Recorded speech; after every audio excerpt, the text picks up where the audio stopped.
Hello and welcome to Car Talk from National Public Radio with us, Click and Clack, the Tabbet Brothers, and we're broadcasting this week from the Department of Automusicology here at Car Talk Plaza. Exactly, the Department of Automusicology, and we have here, for those aspiring, young or old, aspiring can be anything, musicians. Usually it's expiring for the If you would like to learn to sing the blues, we have here from Memphis Earlene Gray, with help from Uncle Plunky, whoever the heck they are, some rules. Okay. The blues, right? Okay. Most blues songs begin with the words, woke up this morning. So you can't go wrong. You just do that. Just start like that. So I'll write that down? Yeah. Another good start is, I got a good woman, but you can't say I got a good woman unless something nasty comes right after it.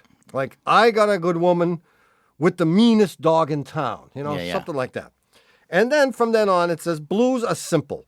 After you got the first line right, you repeat it, and then you find something that sort of rhymes. And here's an example. Got a good woman with the meanest dog in town. He got teeth like Margaret Thatcher, and he weighs 500 pounds. I love it. Blues cars are Chevys and Cadillacs. Yes, I would agree. Huh? Yeah. You ain't singing no blues if you're driving an AMC. Or an Acura. Right. I mean, an Acura ain't no, or a Bimmer. Right. Other acceptable blues transportation is a Greyhound bus or a southbound train. It's got to be a southbound train.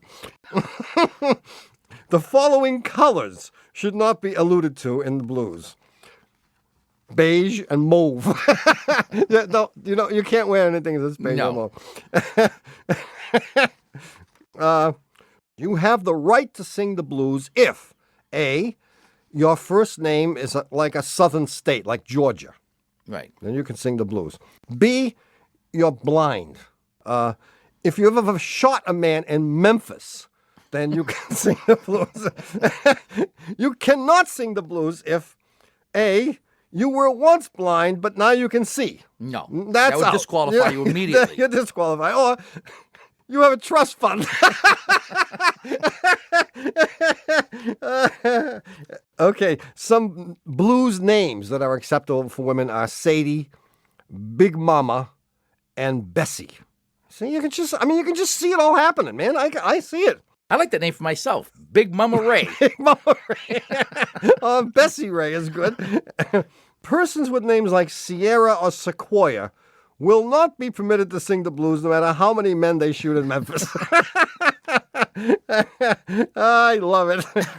Well, thanks for that. And the Department of Automusicology is forever indebted to you for this contribution. And this will go right into the archives, It I'm sure. certainly You want will. to talk to us? The number is 888-CAR-TALK. That's 888-227-8255. Hello, you're on Car Talk. This is Dana. I'm calling from Seattle. Hi, Dana. How you doing? Dana. Now, I've discussed this with several females named Dana who have called us. Right. Because the only person I personally know with this name, besides Dana Andrews, is a woman who calls herself Dana. No, Dana. No, With a Dana Y. would be two N's. Well, you would think that, but she spells it exactly like this and refers to herself as Dana. I don't know. I spell my name with a Y, D-A-Y-N-A. Oh, you're Dana. Oh, you're Dana. Oh, you're really That's Dana. true. Oh, As yeah. opposed to yeah. Nightna.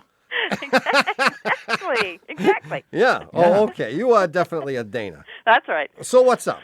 Well, my husband and I are having a, discussion, point of contention about... Argument. there you go. Spat. A spat. A spat. About filling my car with gas. Let me give you background. We just moved to Washington from Oregon, and Oregon is one of those great states that you don't have to get out of your car. In fact, it's illegal to fill your car with gas. God bless them. Yeah. I loved it. Yeah. I loved it. What a forward-thinking state legislature they must have. Yeah. I don't know the logic behind it, but I loved it anyway. See, I don't think, well, number one, I will not go to a place that requires me to pump my own gas for several reasons. Number one, it puts people out of work. Number two, I don't care how careful you are, you always smell of gas when you leave. Absolutely. And number three, I don't want knuckleheads. I mean, I know how to pump gas. but I don't want rank amateurs filling their tanks right next to me, smoking phony Cuban cigars, maybe. Yeah. Well, I hate doing it. And it's big oil that's behind it. Big oil. That's right. It's that Rockefeller dude. That's Sick of him. Who does he think he is?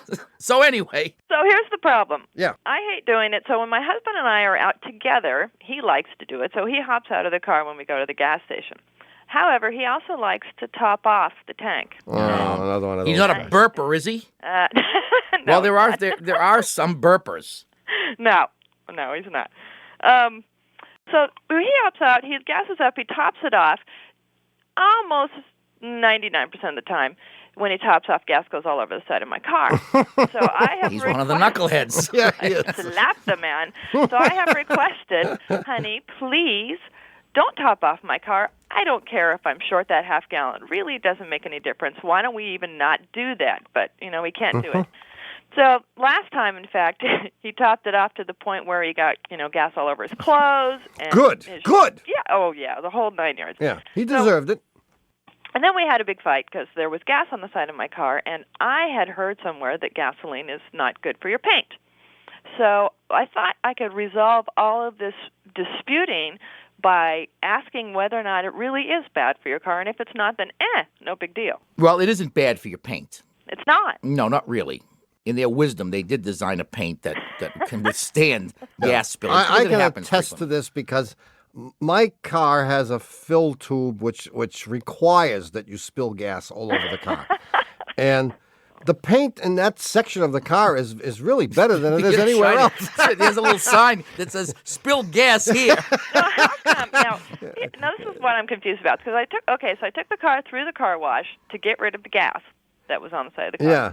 And it didn't get rid of it. I have this nice kind of a dull finish Yeah, but you could fix that with little wax. with a little elbow grease. So now Yeah, I'm so, that- like so sweat. there's been no permanent damage. You probably have some deposits from the gasoline additives I see. on top of the on top of the finish, and they can be removed with wax or compound. But the Okay. more important issue is, see, back in the old days, if you filled up your tank, overfilled your tank, and you put the gas cap on, as the gasoline expanded in the tank because of a rise in ambient temperature, the gasoline would merely spill out the little vent hole and make a big stain on the side of your car. Which Right. you already have. You come pre-stained. And added to my collection. Right. Nowadays, however, gas caps are not vented, and that gasoline, as it builds up pressure, will get forced, that liquid gas, into the charcoal canister. And every book, every owner's manual in every car will admonish you not to overfill or top off the gas tank. So what are the ramifications of this excess being forced into my charcoal? Well, you will what? eventually will ruin the charcoal canister.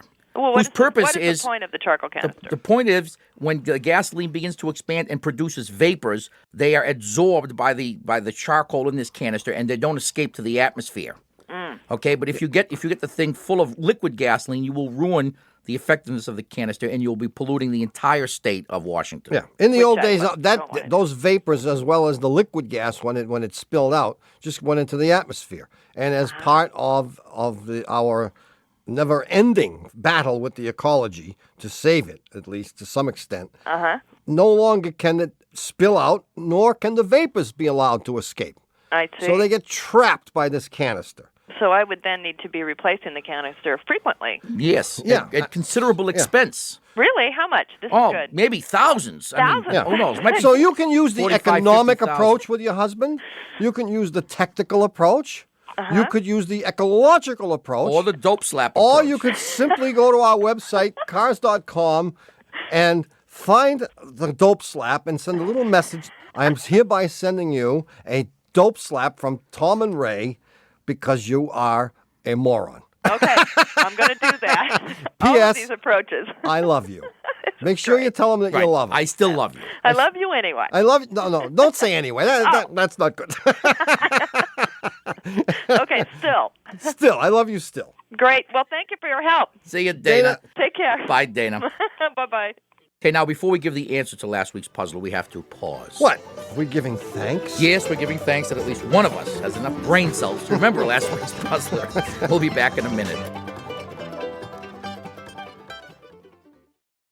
This message comes from Wise, the app for doing things in other currencies. With Wise, you can send, spend, or receive money across borders, all at a fair exchange rate. No markups or hidden fees. Join millions of customers and visit wise.com. T's and C's apply.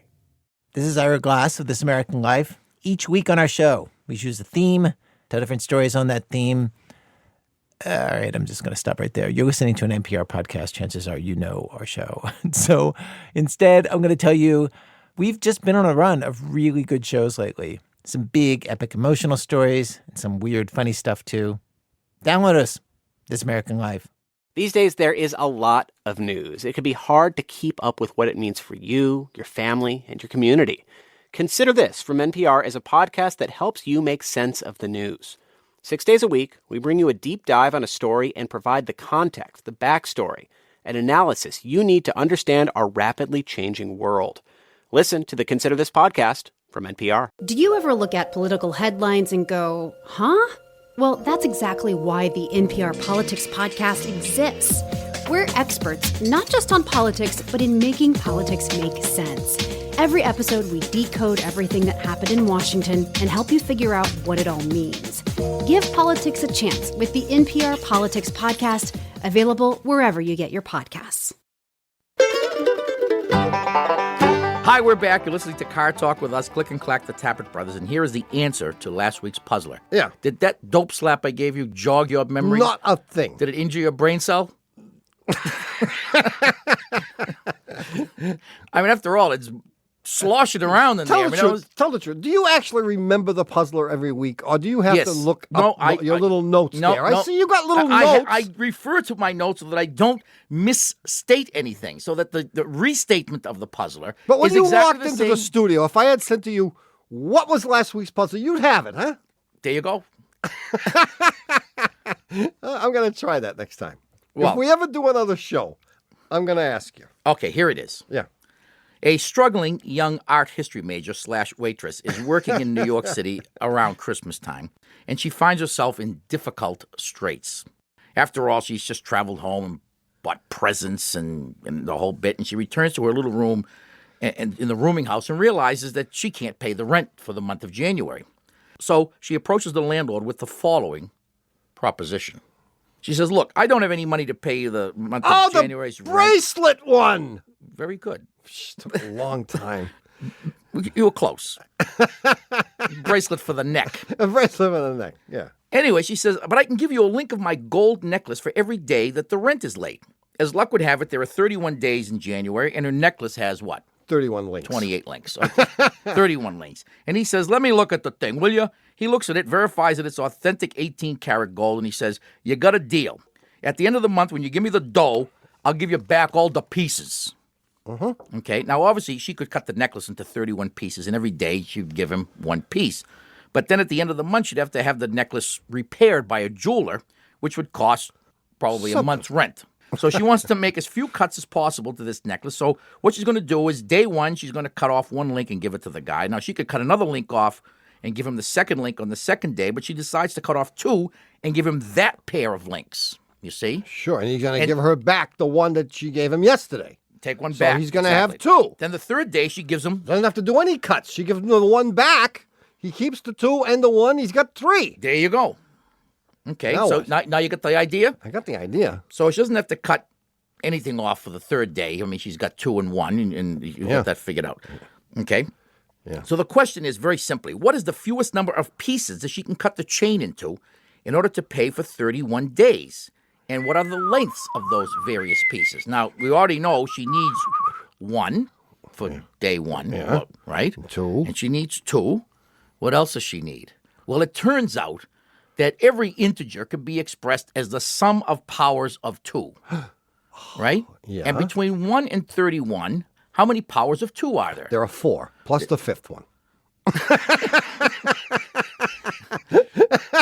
Well, there's 2 to the 0, which is 1. There's 2 to the first, which is 2. There's 2 to the second, which is 4. Yeah. There's 2 to the third, which is 8.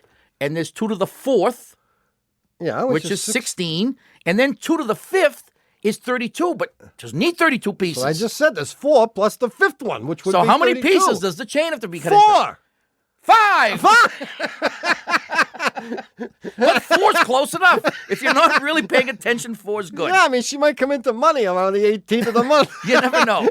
And the hint I gave was that 20 years ago, people would have had a more difficult time solving this because people were not binary literate as much as they are today. I mean, everyone knows. I still don't get the binary thing. What's that got to do with it? It's all powers of 2, basic. Yeah, so two. she's going to have 1, Oh, I knew this was going to be a problem. 2, 4, 8, 8, and 16. And you can make every number between 1 and 31 with those With 5 those, pieces. of course you can, can't you? Yes, you can. Gee, that's very... Sonia, Eddie's. Isn't that good? Okay, who's our winner this week? The winner this week is Suzanne Boning. Oh, they make great planes out there at Boning, don't they? Boning, yeah, from Tuscaloosa, Alabama. Wow. No kidding. And Suzanne, for having your correct answer chosen at random from among the 25 correct answers that we got this week, you will win one of our Car Talk World Tour t-shirts. This t-shirt lists all the stops of our recently completed 1998 World Tour, including the Tasty Restaurant, Nissan Mom's Junkyard, Cambridge Traffic Court, and my bench with the newspapers in Harvard Square. Regrettably, we won't have a brand new puzzler. Regrettably, in your opinion. Not even in your opinion. No. No. But we will tell you where you can get your Car Talk puzzler fix all summer long in the third half of today's show because the puzzler is on vacation. And in the meantime, if you'd like to call us, the number is 1-888-CAR-TALK. That's 888-227-8255. Hello, you're on Car Talk. I'm Cindy, and I live in Roslyn, Washington. Cindy, just plain old Cindy, huh? It's true. Good yes. for you. From Roslyn? Roslyn, Washington. Okay, got it. Okay, what's on your Is that mind? on the coast or somewhere else? We're in the foothills of the Cascade Mountains on the east slope of the Cascade Mountains. The non-rainy side. The sun shines a whole lot more. Sunshiny part of the state. That's right, but don't tell too many people that. This is where the oranges grow, right? And the kiwi fruit and all that stuff. Yeah, cool. Sagebrush. Sagebrush. So what's going on, Cindy? Well, this is my story. I've got a Honda Accord 1990. And what happens is every time I get out of this car, which I purchased about a month ago, I get shocked. I was just going to say you get a shock. You get a How shock. did you know that? I knew that. I knew that too. How? Why? Well, every time you get out of the car, what else can happen? Well, you can just get out and If close you said I got run over, then you wouldn't be calling, right? And the other thing is a whole lot of people, when I said, hey, I want to find out why it's doing this, say, my car does the very same thing. Yes, it is because of the reformulation of the rubber in tires over the last few years. Well, Cindy. We're always serious. Well, there are various ways you can cure this problem. You can move to the other side of the Cascades where there's 98% humidity all the time, and it won't happen. Okay. The reason it's happening is that your tires are building up static charge, and because they have removed a lot of the carbon black from tires and replaced it with some silica compound, to give the tire less rolling resistance, they have made the tires non-conductive or less conductive, so that as this charge builds up as you go down the road, yes, if that charge cannot get dissipated into the ground, it builds up, and when you get out of the car, you make the discharge. You step on the ground, and you ground everything, and the spark flies. So I'm the ground. So you are the ground. You are the conductive path for the charged car. Wow. It's kind of an important responsibility. And you are charged, so to speak, with the responsibility of discharging maybe 100,000 volts into Mother Earth. Not to mention the number of electrons that have to leap through your body. Coulombs. Oh, man. And they're all waiting They're leaping through your coulomb. Holy moly. Holy moly. So what do I do now? The interim solution is to make sure when you get out of the car that you are holding on to something like a quarter. And when you touch the quarter to like the door of the car. Or the key to the car. Or the key. But hold the metal part of the key. Yeah. So that the charge will be transmitted not through the very end of your fingertip, but rather through the fleshy part of your fingers. And you will feel something, but you won't get really zapped. Okay. Alternatively, the long-term solution is to install ground straps that dangle from the bottom of the car. And you can buy them in an auto parts store and have your mechanic install them. I'll be doggoned. Yeah, and they'll hang down, and they will discharge this static buildup as you drive along. Okay. and then you won't get shocked, That's a great idea. isn't it? But that's what you need. You like need it. the straps. Mm-hmm. Good luck, Okay. Cindy. Thank you so much. See ya. You guys have a great day. You You too. Bye bye. Bye. 1-888-CAR-TALK. That's 888-227-8255. Hello, you're on Car Talk. Hi, my name is Richard from Newburyport, Massachusetts. Hey, Richard. Hey, Richard. Newburyport. Yeah. Yeah. So what's going on? Well, I have a 1986 Mercedes 300E with 148,000 miles on it. That's all. I have a regular mechanic, been working on the car since forever, and I developed a radiator problem. It was overheating, and so I called him, and I said, gee, some smoke is coming from it, and the temperature is going up a little bit. And he said, well, you need a radiator. He remembered from the last time he checked it, and he kind of Mickey Moused one of the hoses on there. And the Oh, hose you're at actually- that stage with this car now. huh? Right. Mickey You're Mouse. at the Disney Well, World yeah. stage. You know, Yeah. Okay, so he Mickey Mouse something. he did. The hose that led from the engine to the radiator had popped off, and I could see he had put some kind of stuff in there to hold it on, and I couldn't get it back on. I kept trying to put it back on with a little clamp, but the pressure would just blow it off. So he said, well, get it on as good as you can, put water in it, loosen the cap, and drive it down here. Now, he's in Sudbury, Massachusetts. And I said, gee, is this going to be okay? He said, yeah, no problem. He said, I had a woman the other day that drove down. And Oh, he specializes in this. Yeah. and I said, gee, I shouldn't bring it someplace local. He said, no, you don't have to do that. So needless to say, I was in 5 minutes on the highway, and it's completely overheating, and the temperature goes completely into the red. I'm in traffic, so it took me about 2 minutes to swerve over and pull over in the breakdown lane. A cop pulled up immediately, and he says, well, I'll call a tow truck for you. I said, no, don't do that. I'm just waiting, and I'm gonna drive it. He says, what, you crazy? No tow He said, trucks either. You're going to ruin your engine. And I said, well, my mechanic told me that I could drive it. He says, you will absolutely ruin this engine. You'll seize the engine. You have to get towed right now. Did you open the hood at this point? Right. Well, Had the hose fallen off? the hose was off, probably was off immediately. I don't even know. I couldn't get it back on, but he said absolutely turn the car right off. This wasn't a big fat hose, was it? It's a skinny little hose. It's a skinny hose. Okay. Okay, now I get towed. I bring it to another local place, and he said, well, you probably didn't do any damage. He says, let's fix the radiator. We'll throw a radiator in and start up, we'll see what happens. They put the radiator in. He calls me up, and he says, I got bad news. You blew the head gasket. Oh. It doesn't start well. All of a sudden, it shakes like crazy when it's idling. Wait, did you do the head gasket? I did the head gasket, yes. I gave him $450 for the radiator, $1,200 for the head gasket, and now he says, either just drive it like it is, which I can't, it's driving me crazy, or you need a new engine, which is $3,000. My question to you really is, wouldn't he have known before he did the head gasket that there'd be more problems, that really wouldn't fix the car? Well, Who are we talking about? Mechanic 1, 2, or 3? the answer is no. He wouldn't know. And he's probably wrong. Really? Well, I mean, if it needed a head gasket and he did it right, then it should run as well as it ran before you had this horrible experience. Well, it idles terribly. I mean, the steering wheel is shaking. The whole car is shaking, and so he did a compression test, and he says it's because of the compression, and it runs beautifully.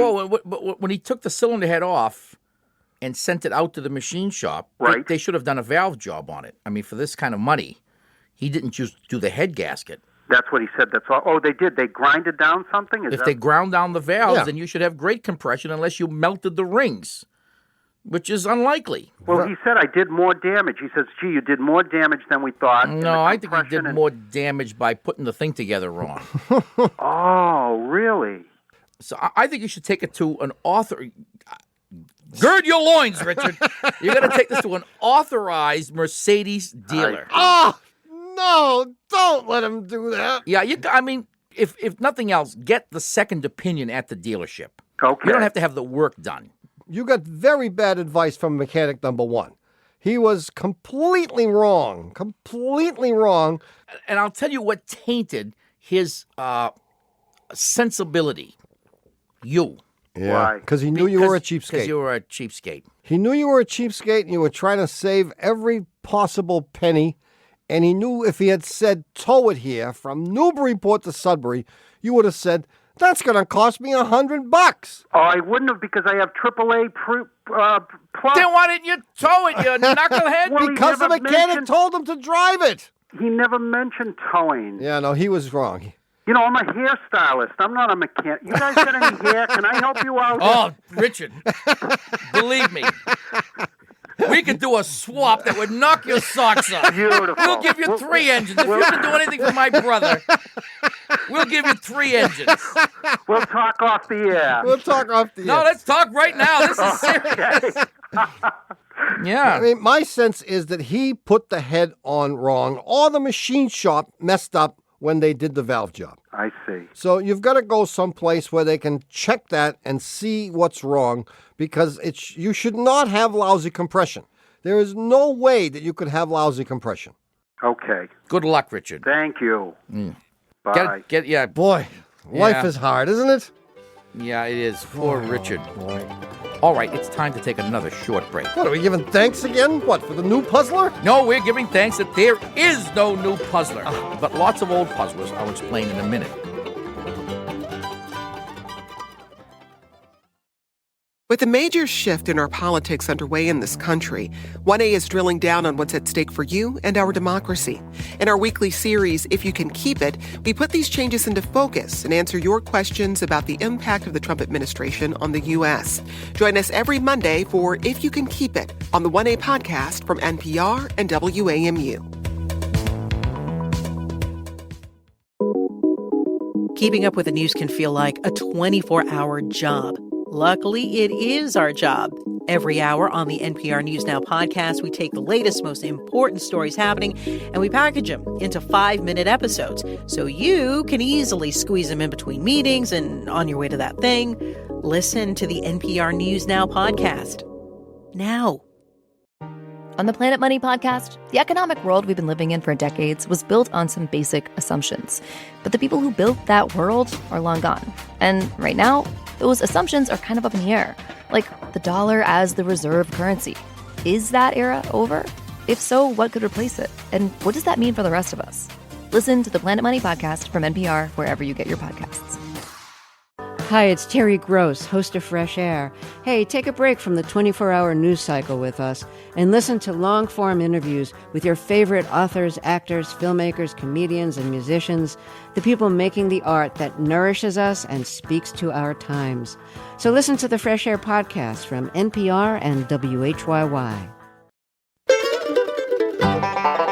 Ha, we're back. You're listening to Car Talk with us, Click and Clack, the Tappert Brothers, and we're here to discuss cars, car repair, and the puzzler. You're in the used puzzler business now. Yes, now, as both of you longtime listeners know, Mom and Dad, every summer the puzzler goes on a well-deserved vacation. Oh. This is a chance to get refreshed, renewed, reinvigorated, and, you know, the whole bit. Suntanned. A little bit less lousy. Yeah. Right. But we know that some of you just can't go a week without a Car Talk puzzler. So for you, we've invented institutionalization.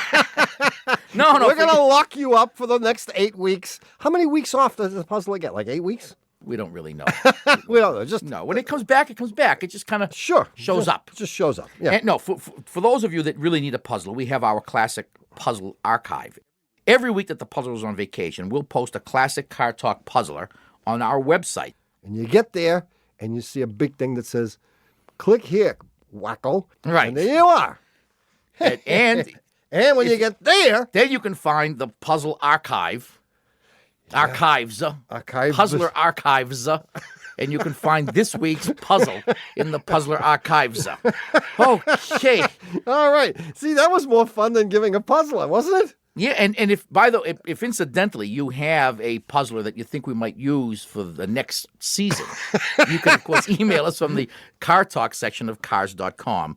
Got that? Yeah. Or you can write to us at Puzzler Tower, Car Talk Plaza, Box 3500, Harvard Square, Cambridge. Our fair city. Ma 02238. Now, if you want to call us, the number is 1-888-CAR-TALK. That's 888-227-8255. Hello, you're on Car Talk. Hi, this is Jann calling from Little Rock. Hi, Jan. Little Rock. And Jann has two N's, by the way. I knew that. Oh, Did you know Jan, that? how did you get two N's? I don't know. It's just long for Jann. It sure is. You may as well put two J's in. That'd be good. That'd be good. Why not? Yeah. No, I mean, names can be anything you want them to be now, and I think that's great. Better yet, they can be anything your mother wants them to be. There you go. Did you ever ask Mom, what were you thinking with that extra N? She could not come up with a good explanation. She couldn't. No. What was her name? Annette. With three N's. So what's going on, Jan? Well, I drive a 95 Honda Del Sol, which is, a little two-seater. Sure, we know what it is. Well, I love the car, but about a year ago, I acquired a 77-pound, mostly Labrador Retriever. Oh. And we go often to visit my parents, who have a little farmette about an hour away. And she gets car sick. You and the dog. Yeah. So I have a two-part question. The first is, what sort of vehicle should I buy to make her more comfortable and less messy? And the second part of the question is, how do I get them to let me test drive it with her in the car? Well, I know. That's easy. Well, is it? Yeah, you have to go at night. The dog is tied to a telephone pole around the corner from the dealership, and you whistle for her, she jumps in, and you go for your test drive. Gotcha. Yeah, I mean, if she's going to blow her cookies, I mean, you don't want to buy the thing, right? Right. But, I've been doing some very scientific research on this, and I drove her up once in an Explorer, and she did fine. How old is Muffy here? She's 6, but I've only had her for a year. Oh, she is? She was a Humane Society dog. Oh. And it may be that she doesn't have much experience. I've discovered from various dogs that have... blown lunch in your car? Blown lunch in my car. That they, for lack of a better expression, that they do get cured of it eventually. Yeah? Yeah, well, I mean, that's why I asked how old she was, because our dog did the same thing when she was young. Huh. But she outgrew it by the time she was like 2. How long does it take before and has she ever barfed down like the defroster vent? No, but she barfed into that little soft area around the gear shift one time. Oh, yeah. That was great. quite a mess. Oh, boy, thank God for those dust busters, huh? How much warning does she give you? Because our dog used to go into the spasms. Well, and if you were really quick, you could actually pull over, run around, let her out before she hurled chunks. Should we give you the and then, oh no! And bingo! I mean, you're not doing anything absurd like feeding her just before you get in the car. No. Her little nose starts to sweat, and that's how I can. Yeah. Well, I think you need. There are two choices here. You need a much bigger car. Yeah. Are you averse to a pickup truck? Well, not sure what that would do to my image, but if I could hose it out, that would be a good Well, thing, a pickup truck with a cap on the back. Yeah. And a bed liner and one of those sliding windows so that you and Poochie can communicate. Gotcha. So she can barf on your neck. Down the back of my shirt, yeah. But I think the pickup truck might be the thing. But you can always hose the thing down. And the best part is if she does get sick, she's going to have to live with the smell. Yeah, it's all her. Typically, from my vast experience in barfing, yes, the larger, rougher riding vehicles are better than the smoother riding vehicles. And why would that be? I don't know. Have you ever taken her on a cruise? She loves boats. Oh, there you go. She's good in a boat. See, she's good in a boat. You know what you need? A Lincoln. You need a Lincoln Town Car. A Lincoln Town Car. If she likes boats, that's a boat. Yeah. A barge of some sort. Yeah, I think dogs like that that swishy, sloshy feeling. That big land yacht kind of thing. Yeah. And I think your little car going feeling every little pebble in the road. It's just churning her stomach. And the poor thing, she can't help herself. She can't. No. She means well. So go big. Okay. If you can't go big, go ugly. And hide the dog around the corner for the test drive. There you go. Yeah. See you, Jan. Thank you. All right, bye. So, Well, man. It happened again. You have squandered another perfectly good hour listening to Car Talk. Our esteemed producer is Doug, not a slave to fashion Berman. Our associate producer and Dean of the College of Automusicology is Ed Grimley Rogers. Our assistant producer is Catherine Imelda Ray Marcos, and our engineer is Jonathan Superhighway Sideburns Marston. Our menu advisor, of course, is Mr. John S. Lawler. Our public opinion pollster is Paul Murky of Murky Research, assisted by statistician Margin O'Vera. Our customer care representative is Haywood Jabuzoff, assisted by Kurt Reply. Our director of catering is Russell Upsongrub, and our telephone solicitation response specialist is Teresa Nobody Home. I get it. Teresa A 10-year-old kid sent us that one. Brian, good work, man. Teresa Nobody Home. I like it. It's good. Peekaboo Street directs our intensive care unit, which is known as the Peekaboo ICU. Our director of moral support is Hugh DeMann. Our sexual harassment counselor is Pat McCann. And our Leo Tolstoy biographer is Warren Peace, author of Leo Tolstoy by Warren Peace. Our chief counsel from the law firm of Dewey, Cheatham & Howe is Hugh Lewis Dewey, known to all the girls in Harvard Square as Huey, Louie, Dewey. Thanks so much for listening. We're Click and Clack, the Tappert Brothers. Don't drive like my brother. Don't drive like my brother. Or our sister. We'll be back next week. Bye-bye. And now, here is our chief mechanic, Mr. Vinny Gumbatz, with some highly apropos information. Vinny? Apropos now, he thinks he's Mr. Funk and Waggles there. Now, if you want a copy of this week's Car Talk show, which is number 28, you call our Shameless Commerce Division. The number there is 1-888-GOT-JUNK. And if someone wanted other Car Talk paraphernalia, Vinny, like T-shirts or CDs, would they call that same number? No, you call the Florida Tourism Bureau, you dope. Of course you call the same number, 888-CAR-JUNK, or you can get stuff through the online Shameless Commerce Division at the Car Talk section of cars.com, Thank you very much, Vincent. It's always a pleasure to work with you. I'll work with this chump. Car Talk is a production of Dewey, Cheatham & Howe and WBUR in Boston. And even though Hawaii reconsiders its decision to seek statehood every time we say it, this is NPR, National Public Radio. You ever feel tired of that voice in your mind that just won't be quiet? It's not just the noise in the world I'm trying to get away from, but it's the chatter in my head. Writer Pico Iyer has found his antidote, and he has ideas for how to find yours. Great Escapes. That's on the TED Radio Hour podcast from NPR. Hey everybody, it's Ian from How to Do Everything. On our show, we attempt to answer your how-to questions. We don't know how to do anything, so we call experts. Last season, both Tom Hanks and Martha Stewart stopped by to help. Our next season is launching in just a few months, so get us your questions now by emailing howto@npr.org or calling 1-800-424-2935.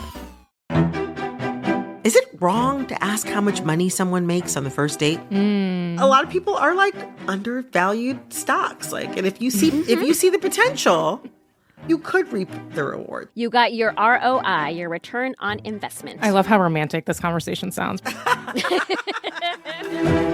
All week long on the It's Been a Minute podcast, I'm getting into the dating questions you might be too scared to ask. Listen to It's Been a Minute wherever you get your podcasts.